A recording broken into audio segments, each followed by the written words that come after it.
Hey guys, Disler Magic here. Just wanted to update you on two little things. One, I keep hearing people say, and this is completely understandable, that Battle for Zendikar and Oath of the Gatewatch are going to cycle out when Amonkhet is released.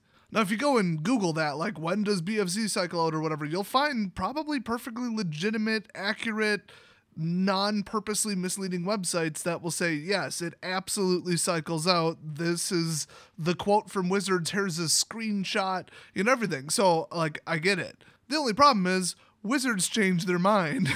So, instead of a 6-month cycle, it's going to be a 1-year full cycle. And, yeah, I mean, there's not much more to it than that.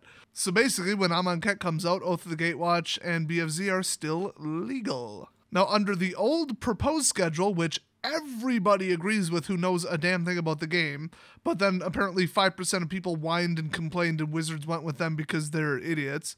So with the old schedule, yes, it would have cycled out right now, and we would have lost the crappy $30 Gideon that everybody hates. But honestly, I don't think this is a big deal that it's not.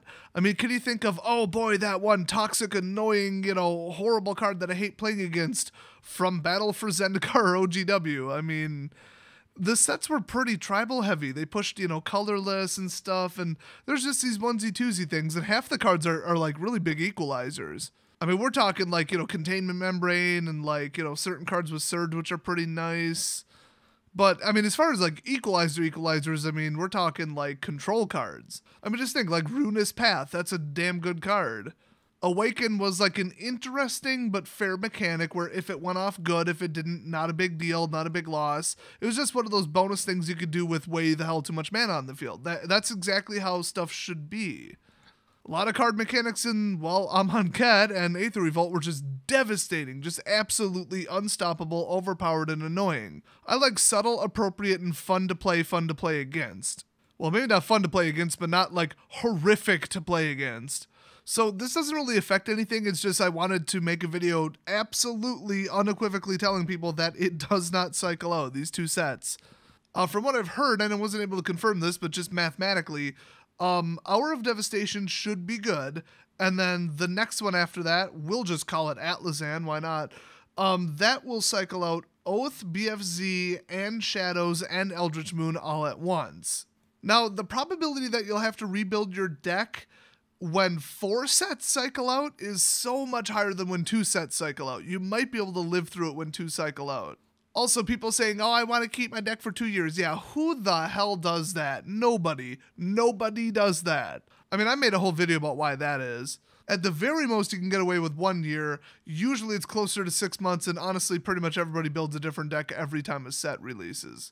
I build a new deck just about every F&M, so, then there's people like me. I could care less. The only thing that was a very, very valid point, I totally get this, dual color lands. If you disassemble a deck and then build another deck, you might be in the same colors, or at the very least you can trade with somebody, who also is switching up their deck. Lands are really, really, really expensive. Color fixing is really, really expensive. So if you could recycle them for longer and you get an extra 6 months out of your land base, that could be the majority cost of a deck. So people were absolutely spot on with that, and they were very unhappy. Now, I can totally get behind that point of it, but that 1 point alone was not enough to leave a 5-6-7-8, 5-6-7-8 pattern of number of sets legal. I believe it was just going to be 5-6, 5-6, 5-6, 5-6 on a repeating pattern before. Less cards in the card pool means more variety in deck types because it results in less powerful top tier decks. And less powerful top tier decks, like usually there will be like 1 or 2 or 3 absolute tier 1 decks, and then for competitive tier 2 there's like sometimes 10, sometimes up to like 20 or 30. Right now there's a huge number of them, so if they were to ban the top 2 decks, people could just play anything. It would be fantastic. While lowering the amount of cards in a card pool is the same thing. It limits the options and doesn't let people put together as pristine of decks that work perfectly just because the card support might not be there. So then it brings the power level down to like tier 2 average because you just can't build like what would have been a tier 1 deck. And then, you've got 10 competitive decks and people can just make their choice and play whatever they want.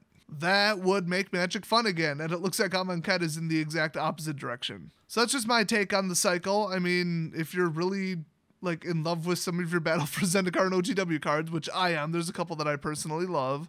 Well, good news then, I guess. I mean, there is a little bit of a silver lining to this. Wizards wasn't 100% wrong in this choice, just 90%. But yeah, at least you get to keep some of those cards for another 6 months minimum. Oh, I said there's 2 announcements. Trump just declared war on Syria, pretty much. Like 20 minutes ago from what I heard. So, yeah, might wanna follow that if you're into that kind of thing. This is DNN, the Desolator News Network. Thanks for watching. I'll see you guys next video.